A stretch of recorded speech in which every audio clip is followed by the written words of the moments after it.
there is immense economic value that can come from building AI and AI tools that promotes human flourishing instead of human addiction.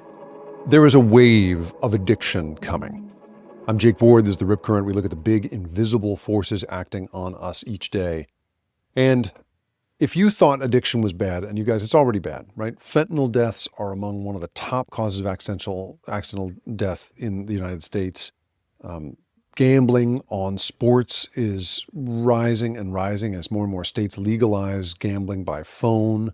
One gambling addict told me that having to walk around with a phone in his pocket now that you can bet on games through it is like being an alcoholic who has to carry a fifth of vodka everywhere he goes. It is, social media perpetrating an enormous amount of compulsive behavior. I'm not immune to that. All of this is part of an epidemic of addiction that I think, for-profit addiction that I think has really got us by the throat.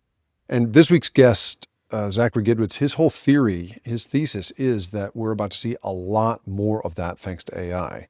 So he's fighting fire with fire. He's creating systems that allow people to fight against addiction, to get into treatment with the help of AI chatbots. He's trying to smooth people's path into real help using this. And he's a very unusual guy. He came to me years ago having read The Loop, my book. And as a founder, he said, I want your counsel on how to make my company the right way so I don't do it unethically, so I don't accidentally wind up preying on people's psychological vulnerabilities as opposed to trying to help them with them. I really respected that. And so I've been in touch with him over the years. And this conversation is a conversation we've been having for quite a while about the difference between creating real help for people who are in addiction and creating some kind of for-profit alternative to human therapy, which he and I agree is not the outcome we should be looking for. Whether, and how we deal with addiction is going to be, I think, one of the make or break questions of American civic and legal life in our generation. And I hope you enjoy this hour-long exploration of that same question with Zachary Gidwitz.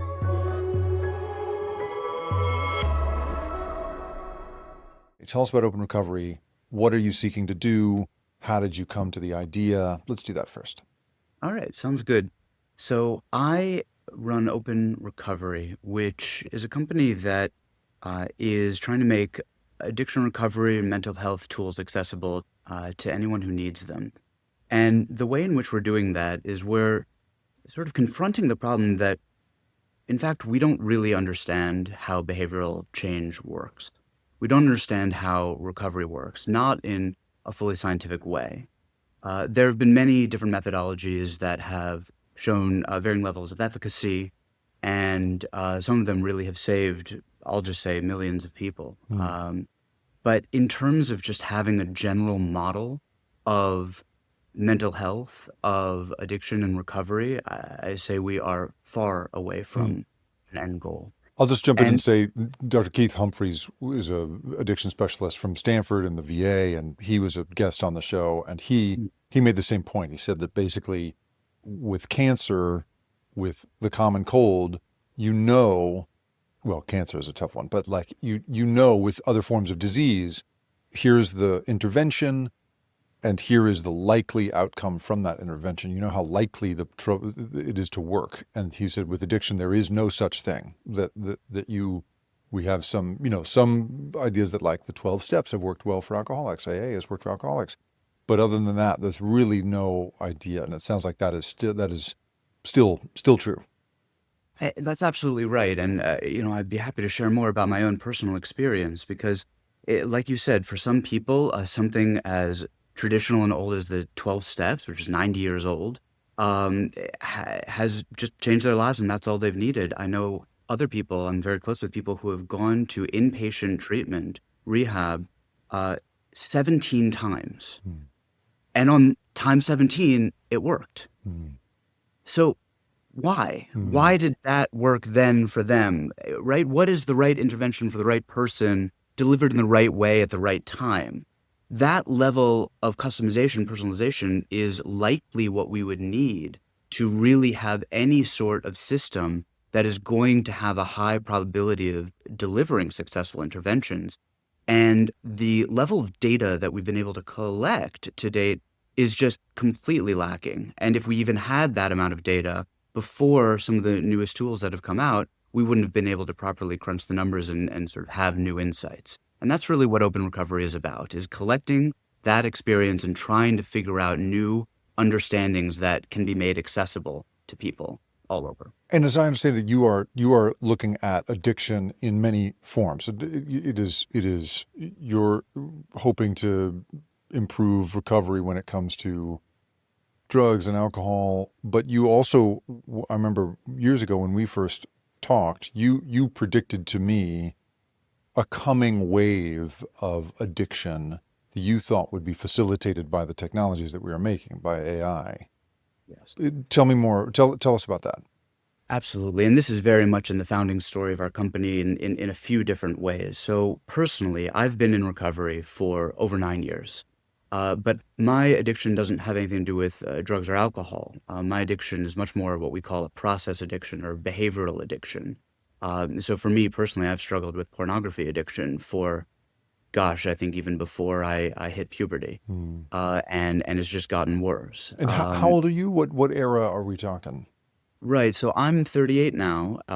And so back then, I remember my earliest experience was sneaking down to my mother's office in her basement, or in the basement. And it was one of those colorful iMacs, that sort of, Right. The Johnny thing Ive that, yeah, iMac. Right. exactly.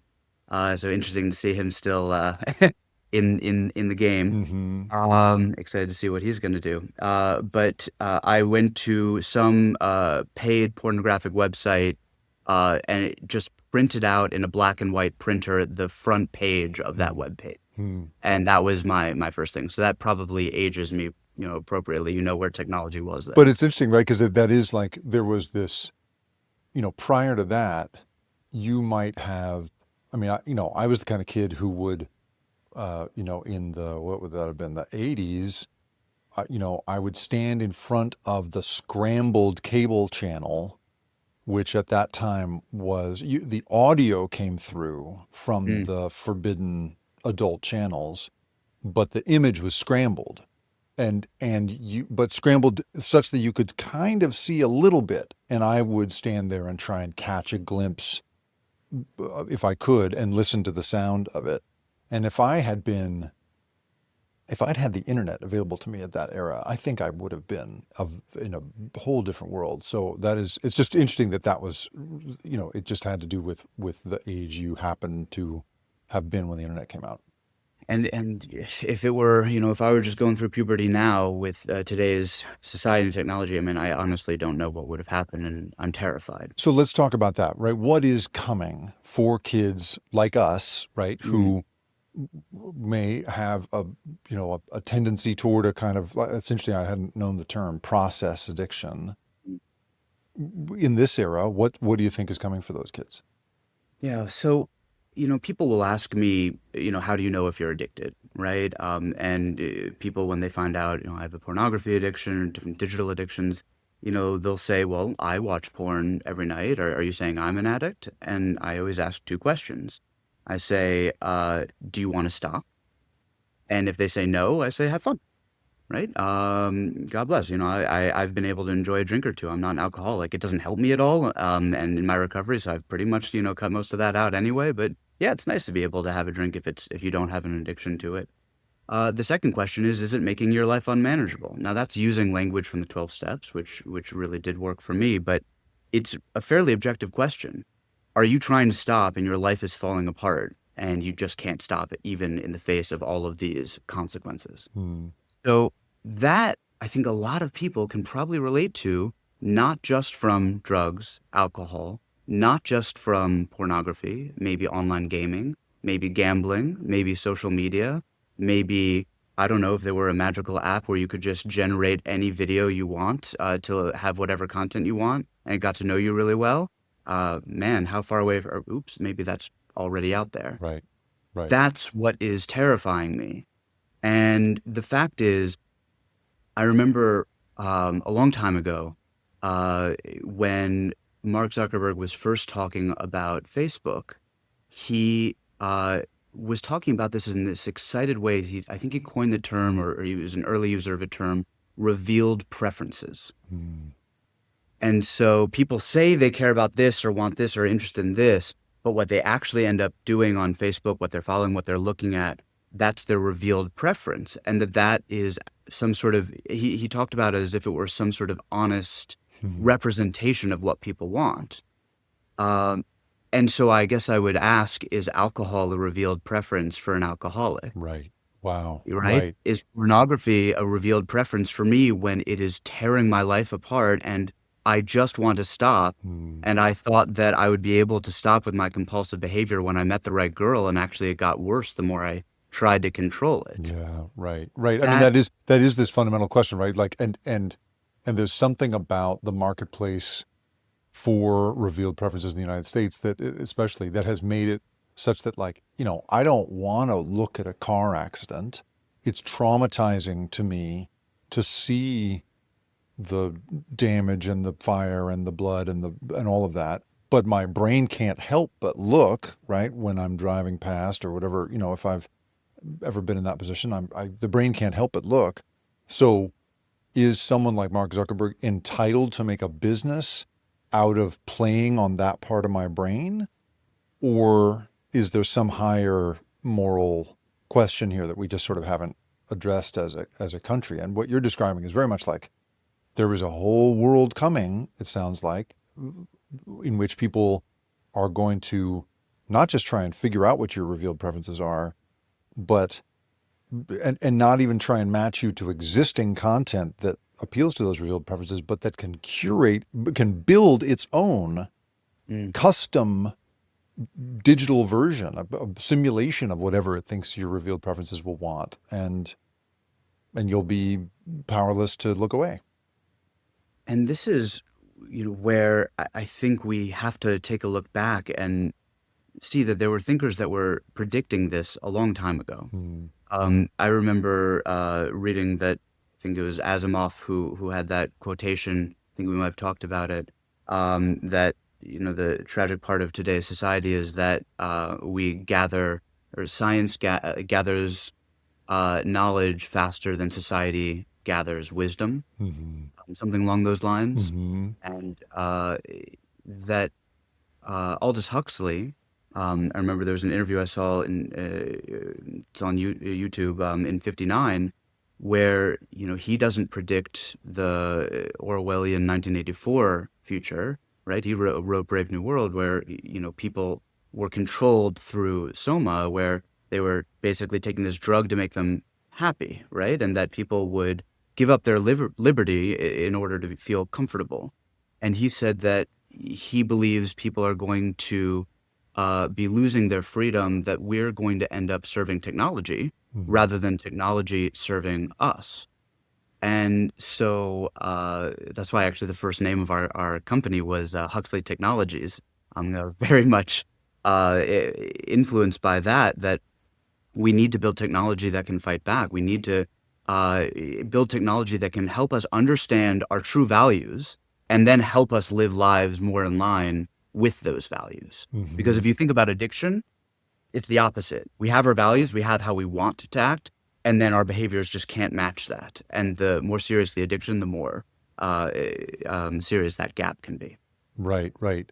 I mean, it's funny that I just think that that utopian idea that Huxley was first kicking around is so funny. Like, I feel like in Silicon Valley, you can get into a bar fight between the people that read Orwell versus the people that read Huxley. That's the sort of the classic thing, for Right. anybody who's not from this world, they sort of see those two things like that. And it's interesting because you also at the same time you strike me as somebody that is like, you have experienced directly the damaging effects of the sort of proto attention economy that porn represented, and the sort of, you see pretty clearly the damage that's going to be done here. On the other hand, I do think of you as more of a sort of a Huxley person, because you do seem to believe in the power of technology to make life better. I mean, you're building a company based on that. Tell me about the relationship between Huxley and Orwell. Not directly, but like, you're inner Huxley, you're inner Orwell. Like, how do you balance that out? Sure. The thing is that I do believe that we have, all of these different forces inside of us that conflict, and we have sort of the, short term, going after the short term goals, and the long term thinking. I think you write about that quite a bit in the loop. And that this is something that needs to be balanced, but a lot of people often will be skipping over that stage of introspection, which can be very hard and it can be painful, and that's often why we would rather numb ourselves than go there. But it's also possible that technology can help us go there. And here's what I mean by that. Let's just take drugs and alcohol, substance use disorder, as classically defined. According to U.S. government data, 54 Americans basically count as having a substance use disorder. Um, the number of people who have sought treatment of any type is 14 million, and these are numbers from 2023. That leaves 40 million people who suffer from substance use disorder and are not seeking help. Now, they did surveys on why that is, and there are many different reasons, but over 40%, sometimes as high as 50, 60%, were saying things like, I'm ashamed, or I'm not willing to admit this to someone else, or I don't know where to go to help, for help, or I think the only help is, this thing that I'm not willing to do that, clashes with me culturally. But the fact is, there also exists something that I like to refer to as human friction. Some things are hard to talk about.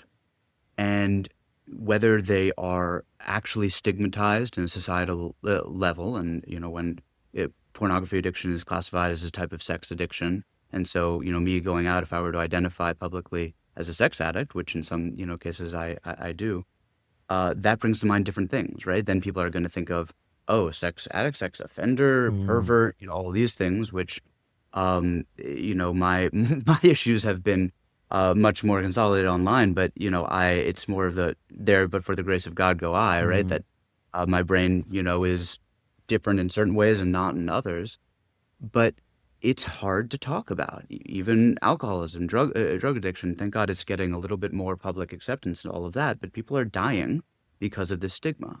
But even when it's not a major societal stigma, there are times I've been in recovery for over 9 years. I work the 12 steps. I have a sponsor. There are times where, let's say I start getting triggered or I'm not sort of doing my program of recovery in the way that I would want. And I know I should call my sponsor, but I don't want to call my sponsor. I don't want to talk to my sponsor about it.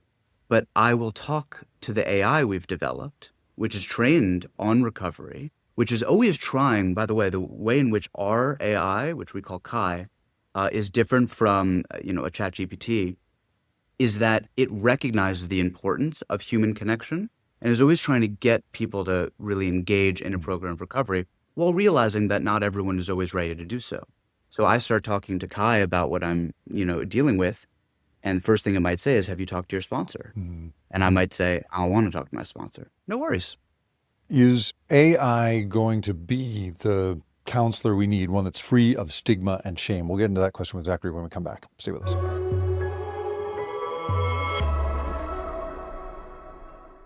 There's a fad going on with kids right now where they are leaning into using a chatbot as a kind of companion and consigliere, as a counselor, right?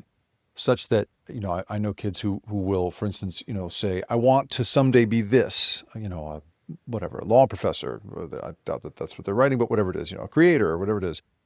Tell me what I should be doing between now and then to get into it. And we've seen, of course, the bad side of this. The reports are that, right, people can get so deep into a kind of AI psychosis that they really lose themselves, right?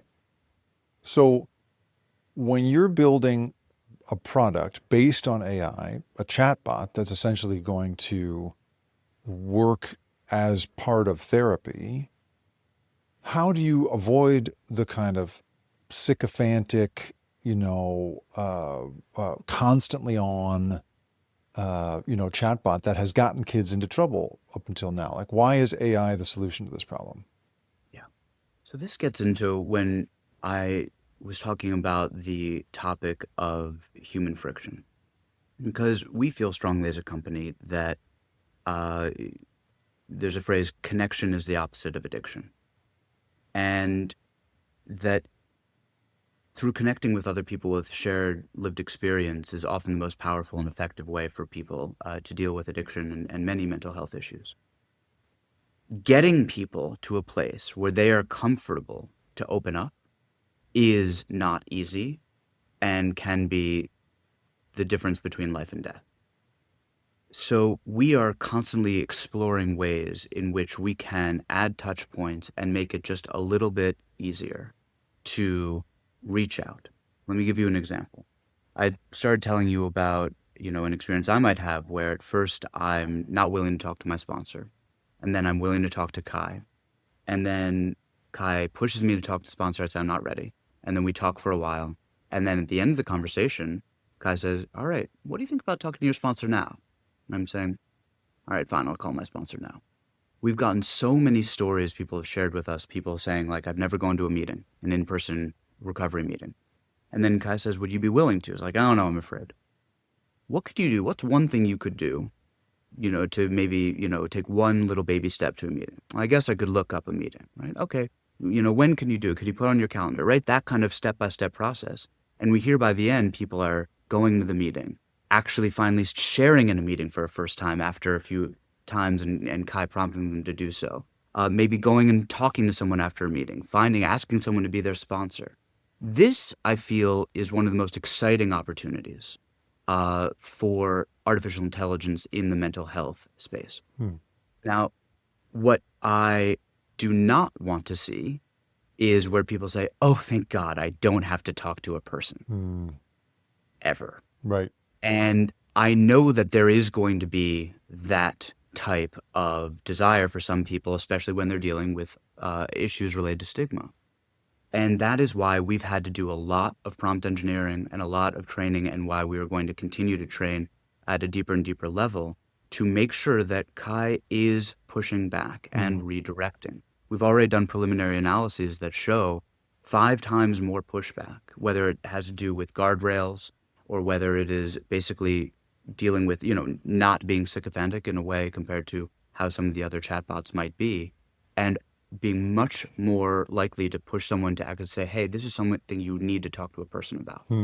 So, I mean, that's a huge challenge, right? Because like if you were to use an off-the-shelf version of ChatGPT, I mean, ChatGPT is always saying to me, "Great job, you're doing a great two thumbs up on that plan," and then always trying to push me a little further into whatever the task at hand is. Would you like me to do this now for you? And in a way that does not feel like productive therapy. It doesn't feel like a system that would ever say to me, "Hey, you've been kind of lying to yourself the last few weeks," or, the kinds of hard things that a therapist sometimes has to say. How do you keep it from being a kind of two thumbs up sycophant?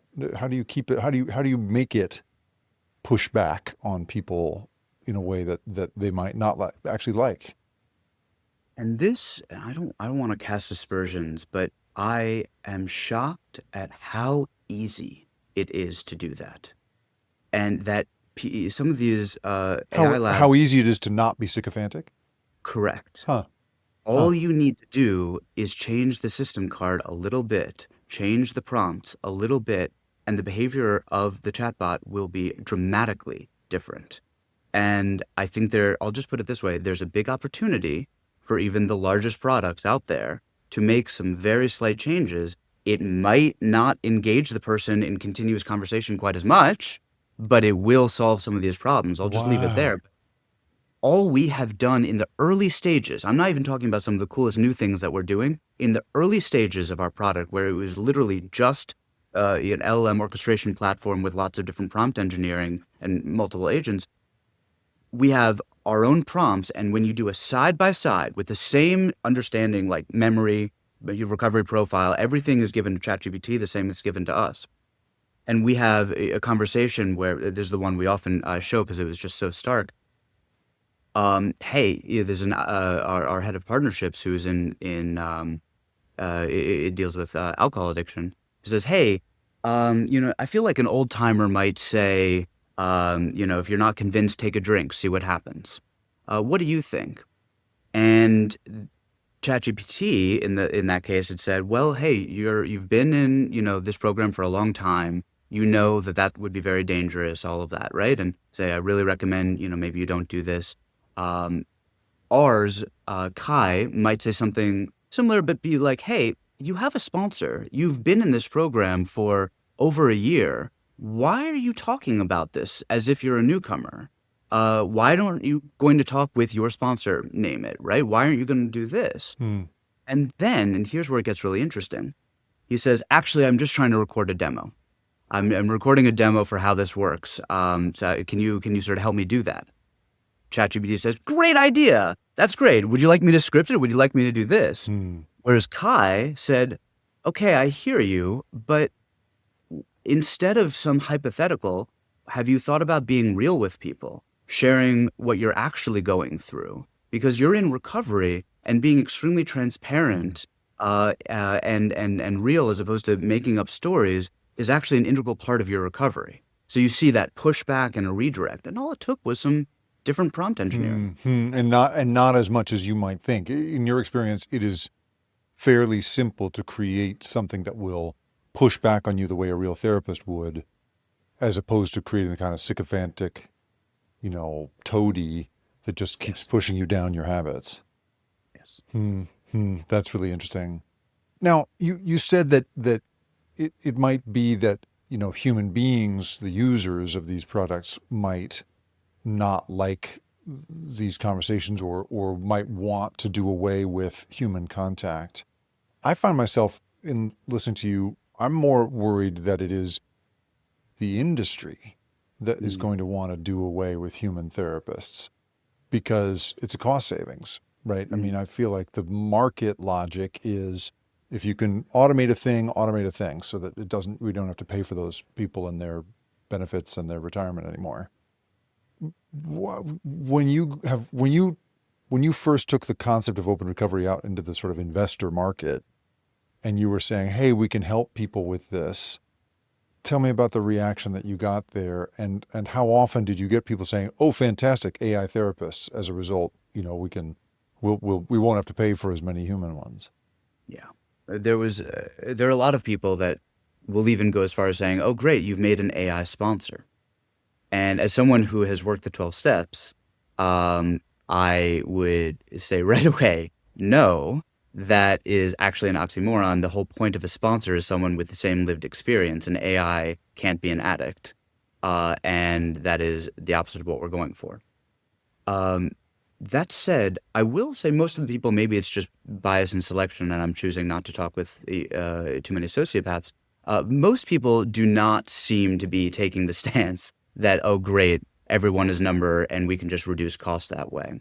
I do think even when we're talking about, some of the issues that I mentioned earlier with Mark Zuckerberg and his excitement about revealed preference back in the day, I do not think it's necessarily a malicious intent. I do think, especially back then when he was talking, it was early days and we didn't necessarily quite predict I think it was predictable, but, hindsight 2020, even though we've had some of these writers predicted for 50, 60, 70 years. The point, though, is that I don't think that people who think deeply and seriously would ever think that it was something more than a short-term bandage. The idea of replacing human connection when you're dealing with issues of mental health, it might be able to cover up a few wounds. In fact, it might actually be a wonderful tool so that anyone at any time can have access to a really good touch point. But if that does not then get connected to a person, sooner or later, the space of people who can be fully attended in an ongoing way by a non-human therapist, I think they're going to find is limited, and that they're going to see any gains diminish quite quickly. So I think that what it could provide is a very good safety net, and even a very good top of funnel, where we're able to roll this out to everyone super cheaply, all over the world, even in remote places.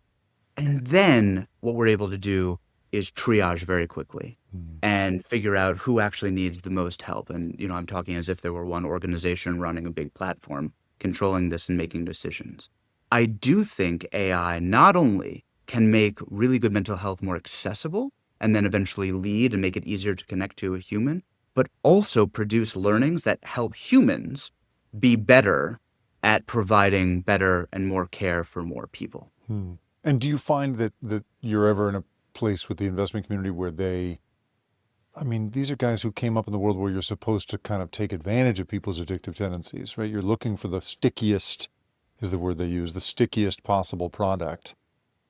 Do you think that sort of the open, the investor market is kind of ready to look at what you're building and say, oh, actually fighting addiction might be a product as opposed to creating the most addictive product we possibly can? I'm very optimistic, even in the face of little evidence. Uh, I have received feedback from several VCs that just straight up tell me, this your value proposition is fighting against human nature, and therefore I'm not interested in investing. That's Just dark. straight up That's that, pretty yes, dark. Wow. that their investment thesis is to go with human nature. And so anything that is games, right? Gamified game, like all of that. So in their world, the revealed preference is fair game. Like the Yes. alcohol is the revealed preference of an alcoholic, and that's fair game for them as a market. And my biggest, is sort of the biggest uphill battle that I have faced is that people view me as too mission driven, idealistic, and therefore almost a do gooder. That people can say, oh, good job, you're doing a good thing, but you're never actually going to make a big company because you're always going to choose what's best for people over what's going to make money. You're not going to deliver value in the way Right. that we look for. Wow. Wow. That is dark. I mean, really, it's a dark time for that, right? And I feel like it's something specifically American Mm. in our, I just, I think you would agree with me, right? There's just something culturally in the United States where we don't like to think that addiction is anyone's fault except the person who's addicted. Like we don't Well, like to, we really love to blame mm, people for their compulsions. for me, my reaction to that type of investor is that they have a lack of imagination and they're quite short sighted. Mm, Because if you go a little bit further out, that society in which they're imagining is going to eat itself, mm, and then it is going to collapse. right. And that is not good for economic value and productivity. I studied economics, all right? I mean, my focus was economic growth. I've been in for-profit companies for most of my life, or most of my adult life, and I am very much fighting for a vision of the world where we, by partnering with artificial intelligence, by actually focusing on collecting a set of data that we're able to collect real world outcomes. And because we're not replacing, but we're supporting facilitators. This could be a counselor, a clinician, a sponsor, a peer support specialist, any mental health provider.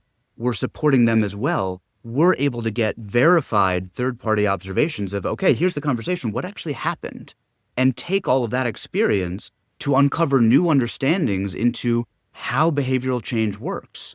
And if we're actually able to, in a way, crack the code of behavioral change, even a little bit, there is immense economic value that can come from building AI and AI tools that promotes human flourishing instead of human addiction.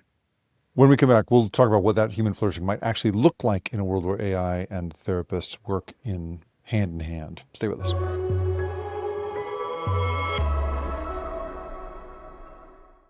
So let's say that it works. Let's say that you, through the number crunching that AI makes possible, do start to figure out some inputs and outputs when it comes to what's a successful intervention. And at the same time, we also see, this explosive growth that I think we're going to see in, people making AI porny chatbot girlfriends and all of the horrible stuff that's coming our way, custom tailored addictive content. Do you think that, I mean, what would it look like to have those two things sort of doing battle with one another? What would our lives look like? I mean, currently, maybe one way to get into this is like, you currently have to exercise an incredible amount of self-restraint when it comes to your own addiction, right? Mm. Like, tell me the sort of the process that you have to go through to survive it today, and then how you think something like the product you're building could help people in your situation in the future. Yeah. It definitely is a challenge, and it's an interesting challenge for me when my career is about building uh, technology that can help fight addiction, and often what I need to do is just put down the technology. Uh, and so building those, so when we talk about investors who are saying, oh, but this is a problematic or a contradictory investment proposition because you're going to be building technology that wants people to not use it. Um, I understand. Again, I think it's short-sighted. But for me, let me start by saying part of the recovery process, especially the way that I've done it, which is I got sober by working a 12-step program. Uh, it it talks about a spiritual solution. Now, that is a very problematic word for a lot of people. And without going too deep on that whole topic, the whole idea of spiritual solutions really, for me, just comes down to the opposite of navel gazing, about a different posture where you're looking outward for connection as opposed to complete self-reliance. And so me contributing to my community, being connected to other people, whether it's in my recovery fellowships or whether it is going to shul, I've gotten much more connected to my Judaism, or family, and having, for example, I keep the Sabbath, having one day where I put the technology down, and being able to have those barriers. For me, that really is a very big part of it. And then when I pick my technology back up, for it to be within a framework and a structure where it reminds me to keep doing the patterns or the habits that keep me building that type of muscle in a way, building the positive habits, whereas you can think of a lot of addiction as just an extreme negative habit. And that is what I think the solution looks like a little bit more. We had a choice when we launched Open Recovery if we wanted to take the position of a monitoring tool or a companion tool. There are a lot of really essential monitoring tools, but it's a little bit more like I'm wearing a thing and it geolocates, and then it will ping someone if I go to the wrong place, or a urinalysis, breathalyzer, things like that.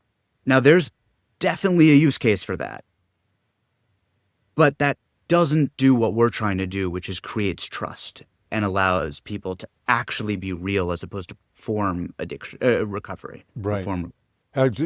So for a little while, I was wearing one of those glucose monitors, the real-time blood glucose monitors, where there's like a little pin that goes under your skin, and you wear this little thing, this little patch.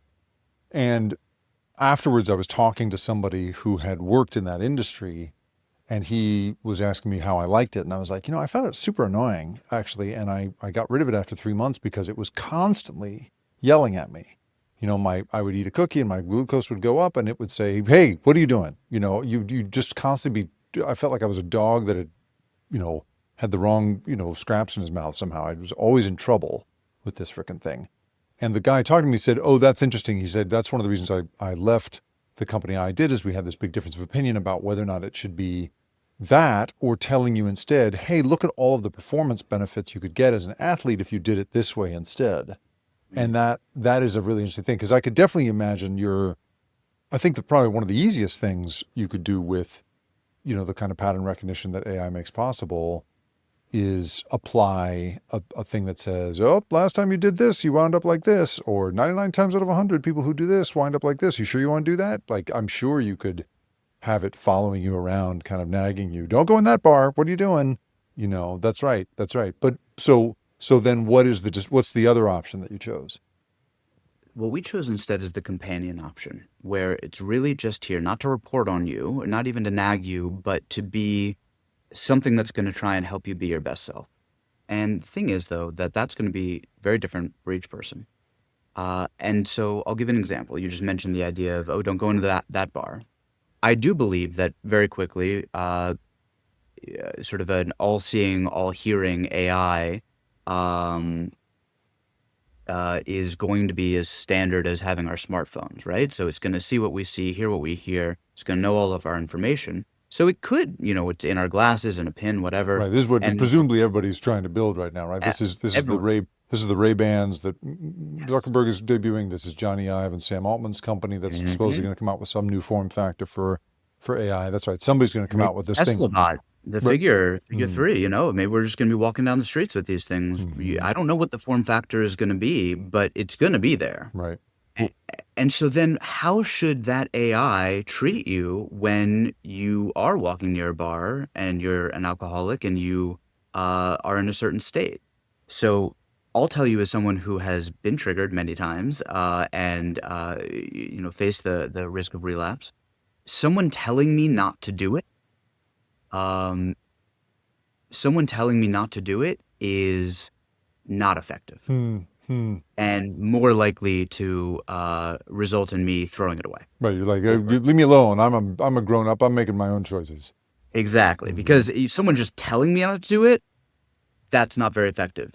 An AI telling me not to do it, I mean, go to hell. Right. Right. So fuck off, bot.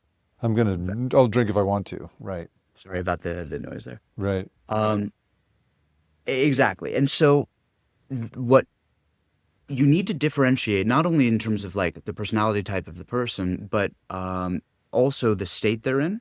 So if I'm really triggered and I'm in that state where like I don't want to hear it and I'm just like, anger or whatever, convincing someone, even reminding someone of consequences is not always going to be the most effective thing. Maybe for me, for example, it might be a ping that says, "Hey, weren't you going to call your daughters?" Hmm. Right? And then it's sort of that paradigm shift, just whatever it knows about me to get me out of that state so Hmm. that I can then return to a state of rationality and then remind me and play the tape forward, as we say. What are the consequences? Remember your values, remember what this leads to and what it means you'll be giving up, all of that. Maybe it's actually not going to be the AI. Hmm. Maybe it's going to realize that I don't listen to anything the AI says when I'm in a bad state, but it knows my therapist or my sponsor, and it would ping my sponsor or someone in my social network that it knows I'm most likely to actually listen to. That is more of the companion form way of interacting where it's actually promoting human connection, knowing that the optimal state is not just an omnipotent, like omniscient AI that knows everything and it can solve all problems. It's also about it knowing its own limits and knowing what is going to be best for me. Well, and presumably it also is going to know in advance what you want the outcome to be, which is a really hard and squishy problem, right? In all this stuff is like, you ask someone who's in the grip of addiction what they would like to have happen, and they might have a sort of pat answer about like, oh, I just want to get clean, or, I don't have a problem, or whatever it is. But I feel like, you know, there was this fashion in the sort of, 2010s of nudges, the idea that we were somehow going to create behavior change toward positive social ends by nudging people in the proper direction. And Cass Sunstein and Richard Thaler, the two economists, sort of were pioneering that stuff. And they, so they created the system of like, you have to opt out of your 401k as opposed to having to opt into it, which had caused all these people to lose millions of dollars worth of potential retirement savings in the past. And we can all agree, I think, that retirement savings are good, and we should just sort of that should just be the universal rule. I think what you're describing is much harder. I'm not saying that I don't want you to work on it, and I don't want us to strive for a universal answer to the question, what should an AI tell someone with a drinking problem when they go past a bar? Mm. But I don't know that we're, especially in a country that has no regulations about this stuff. I don't know that we're ready for, like, do you feel like if you were given carte blanche to build the panopticon, I'm not saying you're going to, but you would build the panopticon that can do what you're describing? Do you feel like you could come up with a set of operating instructions that would make sense for 350 million Americans? So I'm so glad you asked this question because this is actually philosophically where I think we differ from a lot of the AI labs. When you are looking at trying to develop a values card, which is basically a system card, is going to contain the values card as well of like what this AI thinks is good or what this is good for people. You are being put in a position, let's just say, with a lot of responsibility. Yeah. I'll put it nicely that way. And whether or not you do it through prompt engineering or have some sort of constitutional AI where you have sort of this long document of work with all of these philosophers and scholars, I lived over a decade in China. All right. I know that it's more than just left or right.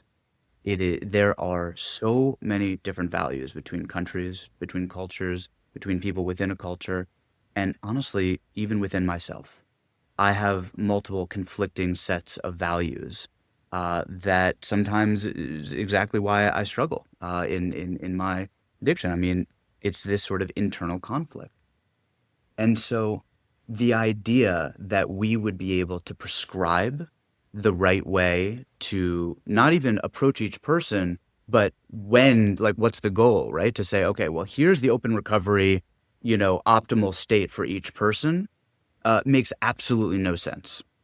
In fact, the reason why we're called open recovery is because we have to stay open to whatever the person's values are. We're trying to help them align their behavior with their values. And therefore, step one is helping them explore and understand those values.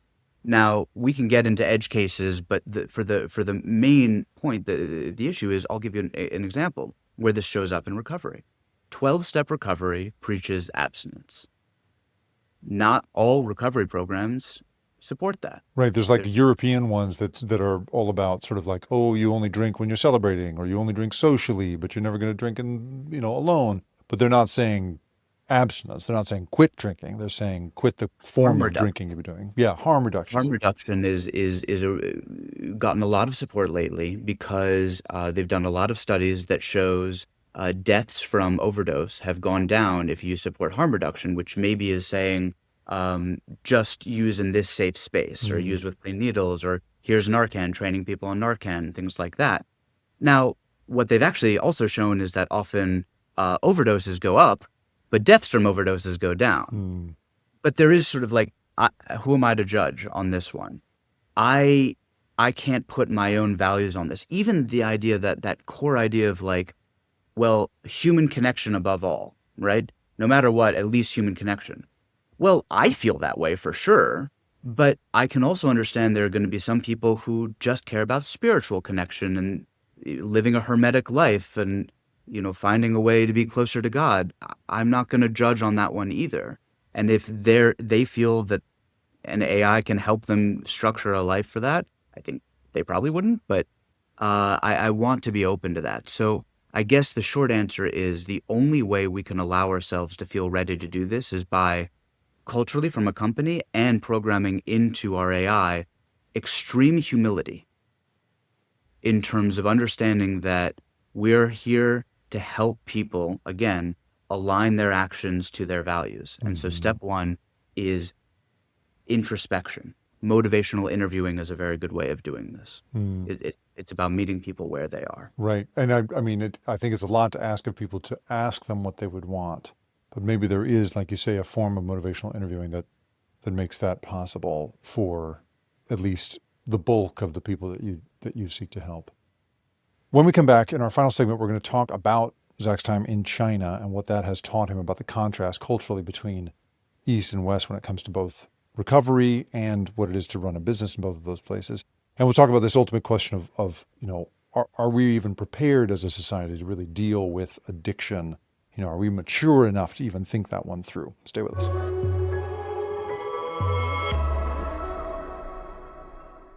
You speak a dialect and worked in China for many years. I mean, you have a professional command of the language and have worked in those places. Tell us about, first of all, I want to understand what it is to try and, build a company there versus here.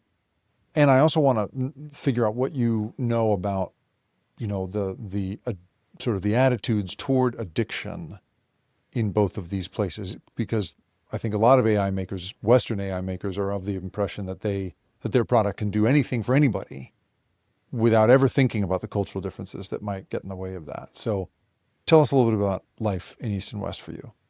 Sure. I'd like to start by making a disclaimer and just say something very, very clear. While I lived in China for over a decade and I go back to see my wife and children, the company is based in the United States. All of the data is based in the United States. We cannot operate our company cross borders with China and the US, and I'll go into why that is. Yeah, please tell us that first. Sure, I'd like to hear that. So the fact is that whether it's just in terms of topics of AI or whether it's actually just looking at the sensitive nature of the data that we have, there is no way I would feel comfortable putting this kind of sensitive data, even fully encrypted, on servers that exist or are accessible in China. Hmm. In the same way, we do not serve customers in China because I would never feel comfortable putting such sensitive data of the Chinese population on servers in the United States. Because you'd be creating a potential geopolitical weapon for one or the other country. I mean, there's so much sensitivity here. I'm not an expert in these areas, but I know that even Didi, when they went public in the United States, got in a lot of hot water because when they go public, they basically have to release a lot of the data that they have to regulators, or at least make it accessible, and that included mapping data of all the roads and infrastructure of China, which was a national security risk, or at least that's how it was presented in the news. Right. Never mind what it would be to hold the most sensitive possible addiction conversations of politicians, famous people, policy people. Yeah, that's right. When I think of the number of people in Hollywood alone that are in the 12-step program right now, right, what a treasure that could be for somebody who wanted to do the wrong thing with it. Exactly. And same thing for, for the Chinese data outside of those borders. And so if we ever were to launch in China, I mean, we would likely just start a new company, find a local partner, keep all the servers in China, just it would need to be done with the utmost care, which we do now just for all the data anyway. And in terms of culturally, what this experience has taught you about, what has that taught you about the feasibility of a true, could you slap the same Kai that you've built here onto a Chinese population and have the same, and see the same benefits? Or is there something culturally specific to China and the United States when it comes to something like addiction recovery? Like, how would you, I know, not that you're planning to launch in China anytime soon, but this is a thing that I just wanted to talk to you about because it is so interesting, the universality myth that goes with AI making is, I think, one of its biggest problems. And I'm curious what you think would be different about your product if you were to build it in China. So the value system is quite different, and I can't say that it's monolith. That definitely not anything I would say should be taken as representing Chinese values. But I can give some examples. First of all, I think it's well known that China generally is a bit more collectivist than the United States, which is viewed as a very individualistic society. And so the idea of the greatest good for the greatest many is actually much more of a Chinese, in line with Chinese values. Right. The movies here are always, Han Solo makes it through the asteroid field by himself, or the, Right. the guy who told everybody and was never listened to finally is proven right. And Chinese movies tend to end up with he's come home to his village and how wonderful it all is. Or it turns out if we just band together, that's the way we're going to defeat this evil, or whatever the thing is. That's right. And that sort of individualistic hero worship is much less of a thing. I think it's also partially human nature, but it also means that in terms of saying they're willing to, let's say, break a few eggs to make an omelet, I think that is also a little bit more acceptable. I'll give you an example. When Duterte in the Philippines went on a very aggressive and I think generally understood to be bloody movement against anyone connected to the drug trade. Right. Summarily executing people accused of being even connected to the drug trade. Right. Right. In the West, in the United States, I think there was just general shock, disbelief, and just complete rejection of those tactics. I did not find the same reaction in many people, in most of my friends, I would say, in China, that at least there was a level of understanding, because I think that there was even some of that done in the same way. You don't see drug addicts on the street in China. And I think most people like that. And they would say, they go to the United States and they're appalled to see in a lot of major cities just people openly doing illegal drugs on the street. and they feel it's dangerous, and they feel that it is permissive and basically perpetuates horrible, destructive behavior, and that it would be better with one fell swoop to eliminate a vast majority of that, even if it means impinging on the rights or even lives of a number of individuals, if it means generations will be freed from such scourges. Now, there's an open question how much that is Hmm. done, but living there for over a decade, I mean, it is a different culture. So with that kind of cultural difference, I don't want to make us generalize about China here, but I'm curious what you think that means when it comes to the potential of building something like your AI chatbot for recovery for cultures where the attitude toward drug dealing is, toward the use of drugs or, whatever it is much more, uh, you know, uh, punitive, right? Mm. I mean, we're pretty punitive in the United States as it is, but we can sympathize sometimes you know, with people, and we believe in their First Amendment rights and their Fourth Amendment rights. I don't know, like what do you like? Can an AI recovery program work in conservative cultures when it comes to this stuff? So I want to differentiate between the culture slash values and the legal Mm-hmm. framework, Mm-hmm. because there are just straight up legal risks. In China, I can't cite the rules perfectly here, but my understanding is that if you admit to have done an illegal Mm. substance, they can use that admission as evidence against you and penalize you. Wow. So Uh, here you're dealing with people who don't want to talk about, who don't want to get into it because they're embarrassed. There, it's truly like a matter of Correct. incarceration. Hmm. So just from that point of view, it's like you don't talk about it. Then Right. on top of that, culturally, you don't talk about it. Right. So there is now that doesn't mean addiction doesn't exist, but there Right. also mean because it's not in the culture, it's not talked about openly, it's not in all the TV shows and movies. There is a misunderstanding that the Chinese don't really deal with addiction in the same Right. way, Right. at least not substance use. No, it's that people don't talk about it and therefore are even more worried about ever talking about it. And so that's just this vicious cycle of no one ever is willing to mention it and people suffer silently. Now, Hmm. I also think it's much harder to get most illicit drugs, but alcoholism is rampant and also not really talked about that much. Not to mention, oh my goodness, gambling addiction, Right. all sorts of online game addiction. I mean, that actually is something that is discussed openly. They're making movies about it, and that Hmm. is a good positive step. That's really interesting. So in our last few minutes here, let's just sort of talk a little bit about, I mean, we've sort of gestured at this a few different ways, but like this idea that you're going to be through a company like this, gathering up people's, really most sensitive proclivities is one of the things that I think about a lot, just sort of when it comes to all these different AI companies that are emerging now, putting forth either straight up therapists, like not therapist replacement, in your case, right, trying to create a sort of companion to therapists, but we are dealing more and more in revealed preference, a theme we keep coming back to in this conversation.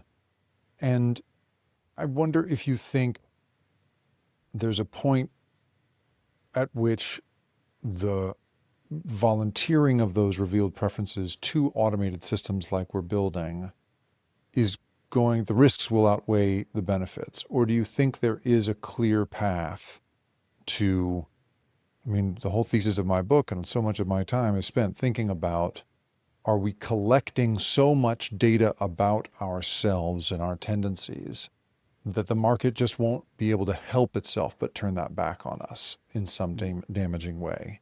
Do you think we are mature enough as a society to collect as much as we're going to about people's unconscious habits and proclivities without doing damage to those people? I'll speak for myself and say that I don't trust myself or anyone enough to be the sole arbiter of what to do with so much sensitive data like this.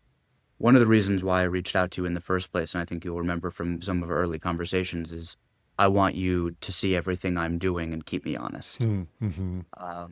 I Yeah, I was very am, moved by that when you first said that to me. There aren't a lot of people. There's a rare breed that comes to me and says, the conscience, I need help with conscience. And you came to me with that. I thought that was a powerful thing for me.